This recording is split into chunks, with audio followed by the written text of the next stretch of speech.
جو ویڈیو دیکھ رہا ہے چینل کو لازمی سبسکرائب کریں، اور جو سبسکرائب نہیں کرتے وہ تھوڑی شرم کریں اور سبسکرائب کریں۔ میں نے اس کو پہلی دفعہ شکست دے دی۔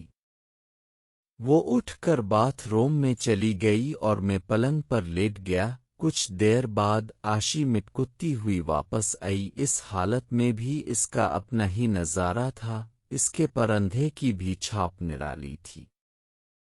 شیشے سے سجا بھاری پراندہ ادھر سے ادھر ہلتا ہوا وہ میرے پاس الف کر بیٹھی اور مجھے دیکھ کر بولی، اف مت مار دی۔ اس نے تو میں مسکرایا تو وہ بولی، زیادہ خوش نہ ہو،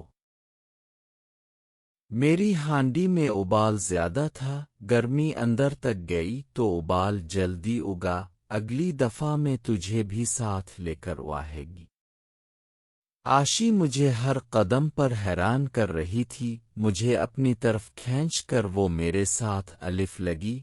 پہلے ابال الف تھا، اب مجھے سکون سے تمہارے ساتھ بیٹھنا ہے۔ اس کے پاؤں میرے پاؤں پر پڑے تھے اور مجھے ساتھ لگایا ہوا تھا۔ اب وہ مجھ سے شرارتیں اور مستیاں کر رہی تھی اور میں بھی اس کے ساتھ مستیاں کر رہا تھا۔ اس کے پراندے کو بائیں ہاتھ پر لپٹنے لگا۔ لگتا ہے پراندہ بہت پسند ہے تمہیں، آشی نے سرگوشی کی۔ میں کل تمہیں نیو پراندہ پہن کر دکھاؤں گی، میرے پاس ڈھیر ہے پراندوں کا۔ میں نے پراندے کو ہلکا سا کھینچا، سیدھ کرتے آشی کچھ پیچھے کو ہوئی۔ میں نے اس کو اپنے ساتھ لگا لیا اور شرارتیں کرنے لگا، اور ایک بار پھر میں نے پراندے کو آہستہ سے کھینچا۔ آشی نے بھی اپنا ہاتھ میرے اوپر رکھ دیا۔ پھر میں نے اسے کہا، الفا میں تمہیں سیر کرواتا ہوں۔